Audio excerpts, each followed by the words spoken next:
Good afternoon, everyone. First of all, I would like to welcome my media friends. My name is Christian Chakma, spokesman of Chakma and Hajong Right Alliance.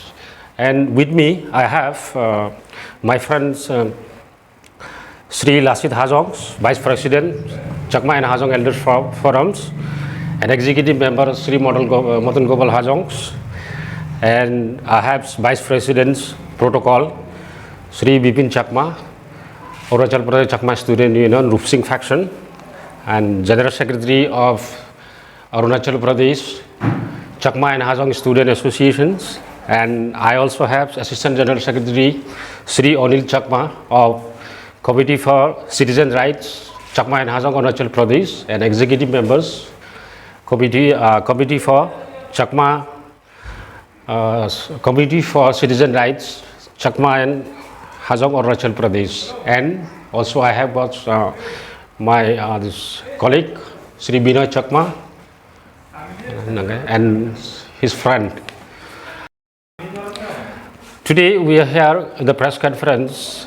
As you all know, recently the Arunachal Pradesh Student Union, all Arunachal Pradesh Student Unions, APSU, recently threatened to call band if it demands for cancellations of resident certificates issued to the Chakmas and Hajongs are not fulfilled, and filings of case against contractual staffs Mr. Robin Chakma and the Extra Assistant Commissioner of Dayun, the Deputy Commissioner of Changlangs, including under National Security Act.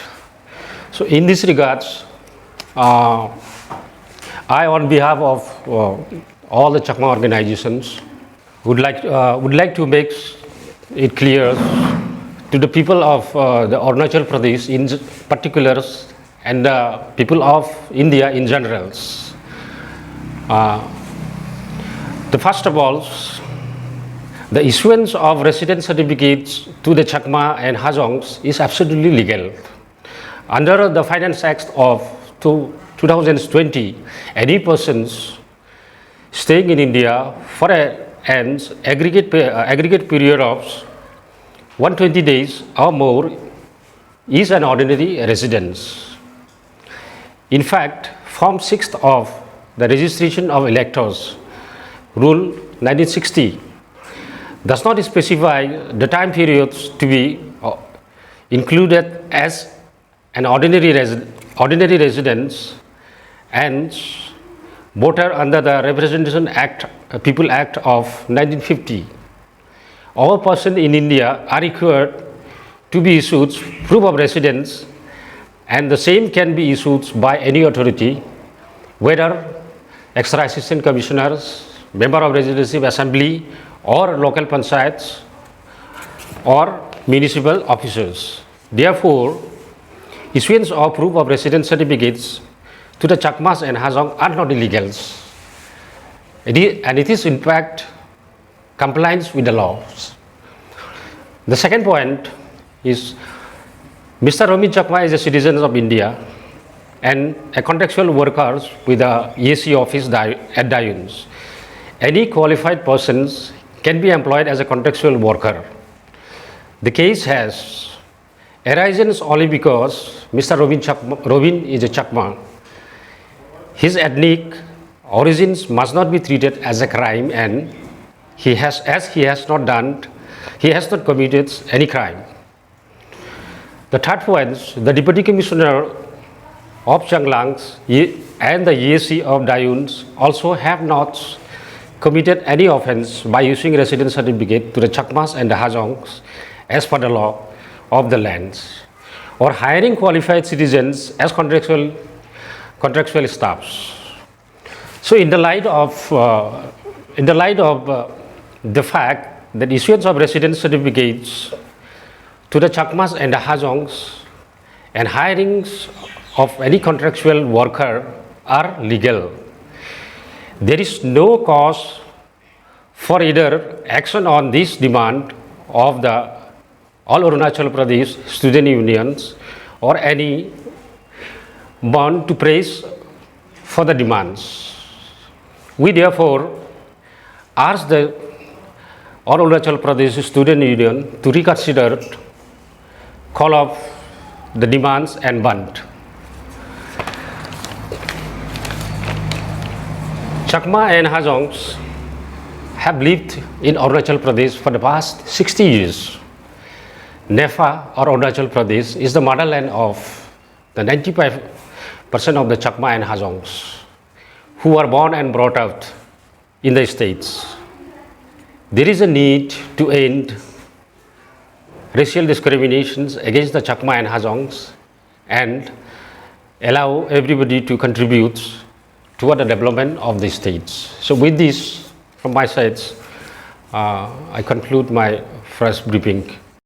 सबसे पहले मैं आप सभी media friends को धन्यवाद देना चाहूँगा, specially stun today और डाइन टाइम्स को आपके माध्यम से हमें बात रखने का जो मौका मिला है। तो हमने आया है यहाँ चकमा हाजोंग राइट अलायंस की तरफ से। मैं हूँ बिपिन रोशन चकमा, फ़िलहाल vice president of Arunachal Pradesh Chakma student unions. तो इस कॉन्फ्रेंस को रखने का हमारा एक ही मुद्दा है, जो है हाल ही में APSU all Arunachal Pradesh students union ने जो 3 अगस्त को बंद कल रखा है, उसी सिलसिले में हमें बात करने जा रहे हैं, जो कि RPC इशू को लेके काफ़ी जो है चिंतित हुए हैं। और इस विषय में जो है APSU ने जो है स्टेट गवर्नमेंट को एक ट्रेनिंग दिया है कि अगर उनका डिमांड पूरा नहीं होता है तो वो ये 3 अगस्त से जो है वो बैन कल रखेंगे। तो इस विषय में मैं कहना चाहूँगा कि जो रेसिडेंस सर्टिफिकेट चकमा हाजों को इशू किया गया है, वो एक एब्सोल्यूट वो है लीगल कानूनी तौर पर दिया गया है। इसमें कोई कंस्पायरेसी नहीं है, कोई इसमें गलत नहीं है। अगर कोई व्यक्ति 120 दिन कहीं जगह पे रहता है तो under the finance act of 2020 वो जो है ऑर्डिनरी रेसिडेंट जो है वो क्लेम कर सकता है। And in fact form 6 of registration of electoral rule 1960 उसमें लिखा गया है कि आप वहाँ जो है ऑर्डिनरी रेसिडेंट जो है आप जो है वो ये इशू कर सकते हैं as per the under the representation of people act of 1950।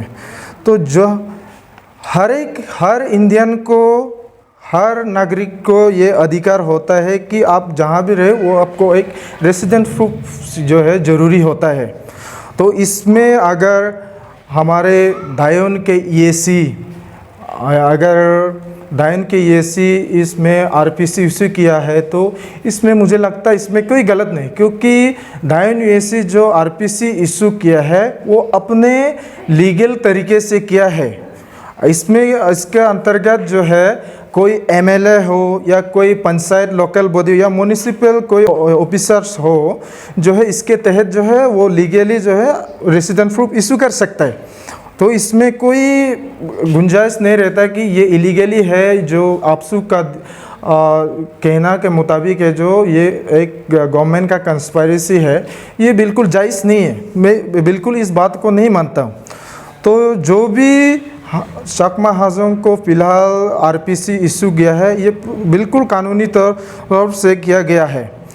और मैं एक बात कहना चाहूँगा, जो मिस्टर रोबिन चकमा EAC ऑफिस में फ़िलहाल जो है एक कॉन्ट्रैक्चुअल वर्कर की तरह काम कर रहे हैं, वो भी एक कानूनी तौर पर है, क्योंकि कोई भी नागरिक भारत के नागरिक किसी के ऑफिस में एज ए कॉन्ट्रैक्चुअल स्टाफ जो है काम कर सकता है। उसमें भी कोई इसमें गुनाह नहीं है और उसमें कोई एक गुनाह नहीं हो सकता है मेरे ख्याल से। और मुझे लगता है कि रोबिन चकमा को क्यों इतना इसका अगेंस्ट में हमारे all Arunachal student union APSU क्यों इस बार में ज़्यादा बड़ा चढ़ा के बोल रहे हैं। मुझे लगता है कि इसमें एक ही चीज़ हो सकता है, क्योंकि हमारा एथनिक जो है चकमा है बोल के, क्योंकि चकमा है बोल के, जिसमें हमें पूरा काफ़ी डिस्क्रिमिनेशंस काफ़ी ऐसे ये कर रहा है। तो मुझे नहीं लगता है कि इस तरह का आपसू को करना चाहिए। जो भी लीगल फैक्ट है, जो हमारे कानूनी तौर पे, उसे भी सम्मान करना चाहिए। हमारे भारत के संविधान में जो है उसी के अनुसार हमें सभी को चलना चाहिए। तो और मैं ये कहना चाहूँगा, जो भी जैसे कि हमारे डिप्यूटी कमिश्नर चांगलांग एंड और EAC दायन, इसने इस तरह का कोई इस गलत कदम नहीं उठाया, जो गलत काम नहीं किया, जो चकमा लोग को रेसिडेंट प्रूफ इशू करके, क्योंकि उन लोग जितना भी इशू किया है वो एक कानूनी तौर पर इशू किया गया है। और जो भी रोबिन चकमा को काम पे जो कॉन्ट्रेक्चुअल बेसिस काम पे रखा है, वो भी एक कानूनी तौर पर रखा गया है। और ये सब को देख के हम ये कहना चाहूँगा कि जो भी हमारे जितना भी RPC इशू किया गया है या रोबिन चकमा को जो काम पे रखा गया है, इसमें आपसू का जो भी डिमांड है, जैसे कि बंद कल रखा गया है, इवन गवर्नमेंट को ट्रेनिंग अल्टीमेटम दिया गया है, तो मैं आपसू से यही गुजारिश करूँगा कि आपसे यही एक हमारा विनम्र गुजारिश रहेगा कि आप लोग कृपया करके इस जो भी आपने अल्टीमेटम दिया इसको आप वापस लीजिए, लेके जो है इस मुद्दे को आप लोग अच्छे से डायलॉग, अच्छे से बातचीत करके इसको सुलझा सकते हैं। हम लोग इस तरह का ट्रेनिंग दे के गवर्नमेंट को ये करके, ये हमारा बैन कॉल दे के, ये खुद का स्टेट का नुकसान है। अगर हम लोग बैन कॉल करते हैं, हमने काफ़ी सालों से देख रहे हैं कि बैन कॉल में कितना नुकसान होता है स्टेट को। एक बैन कॉल में कभी दुकान तोड़े जाता है, कभी रास्ता ब्लॉकेट किया, इकोनॉमिक ब्लॉकेट हो जाता है। एक दिन का नुकसान हुआ तो हमारा स्टेट में कितना इकोनॉमिक्स का नुकसान होता है। सब कुछ अपना स्टेट का ही नुकसान होता है, अपना खुद का ही। इससे नहीं करके हम लोग राउंड टेबल डिस्कशन करके हम लोग इसको सुलझा सकते हैं। तो मैं आपसे से यही विनती करूंगा कि आप लोग भी आगे बढ़िए, हम लोग भी एक कदम आगे बढ़ते, आप लोग भी एक कदम आगे बढ़िए, तभी हम लोग इस मुद्दा को है सुलझा सकते हैं। जब तक हम लोग इस इशू को सॉल्व नहीं करेंगे, हमारा अरुणाचल स्टेट जो है एक डंपिंग स्टेट जैसा रह जाएगा, एक बहुत ही पीछे रह जाएगा।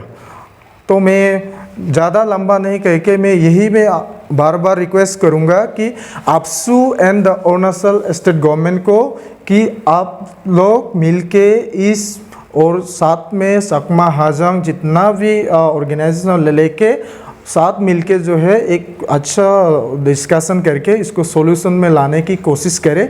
सबसे बेहतर यही मैं गुजारिश करूँगा। धन्यवाद।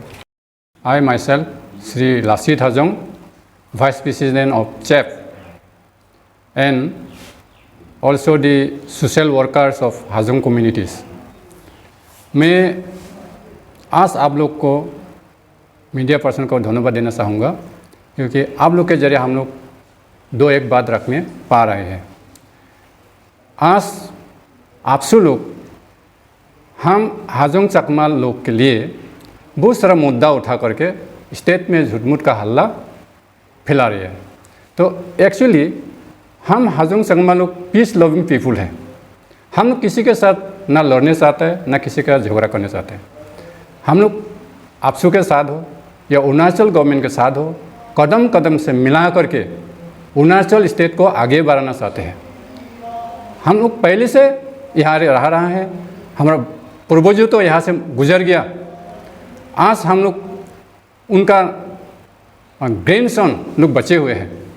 पिताजी का पिताजी मर गया, तो ऑलरेडी हम लोग इंडियन गवर्नमेंट हम लोग को ऑलरेडी पहले से बोला है कि आप लोग वहाँ जाके सेटल हो जाओ और आप लोग को फुल्ली सिटीजनशिप हर एवरीथिंग दिया जाएगा।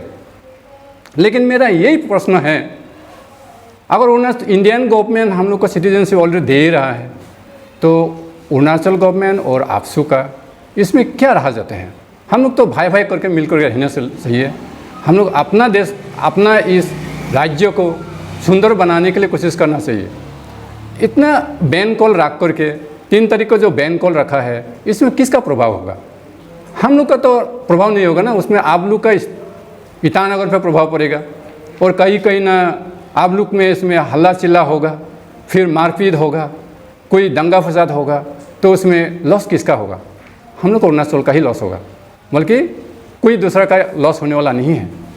इसीलिए अपना जितना सकते हैं हाजोंग चकमा को टारगेट करके ये यहाँ से भगाएगा, यहाँ से कहीं बसाएगा, ये तो रॉन्ग है। हम हाजोंग चकमा लोग यहाँ में कभी ऐसे वापस जाने के लिए नहीं आया और हम लोग हमेशा इस जगह को अच्छी तरह से सुंदर बना करके रखने के लिए कोशिश करते हैं। कभी हम लोग किसी के साथ ना झगड़ा ना कायजा करके रहना नहीं चाहते हैं। मैं और ज़्यादा नहीं बोलूँगा, इतना में मेरा धन्यवाद।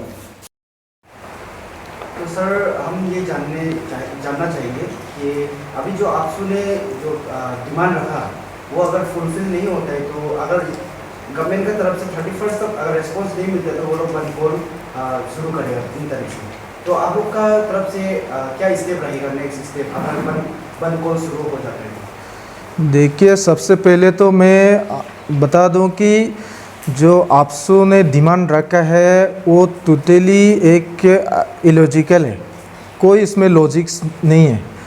तो और जो बनकल रखा है 8 अगस्त को, उसमें जितना भी हमारे चकमा इनहेबिटेड एरियाज है उसमें कोई इफेक्ट होने वाला नहीं है।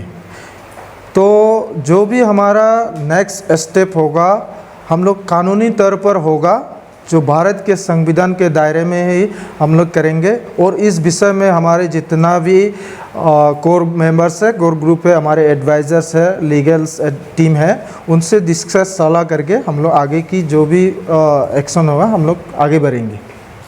तो सर हम ये मान सकते हैं कि मतलब आप लोग कुछ ना कुछ स्टेप जरूर लेंगे? हाँ, अभी फ़िलहाल तो हम लोग आपको कह नहीं सकते हैं। हमारे जो भी एडवाइज़र होंगे, हमारे कोर ग्रुप के मेंबर्स होंगे, जितना भी स्टेक होल्डर होंगे, उनके साथ डिस्कस करके हम लोग ज़रूर कुछ ना कुछ हम सोचेंगे क्या होता है। वो भी बिल्कुल कानूनी के तौर पे होंगे।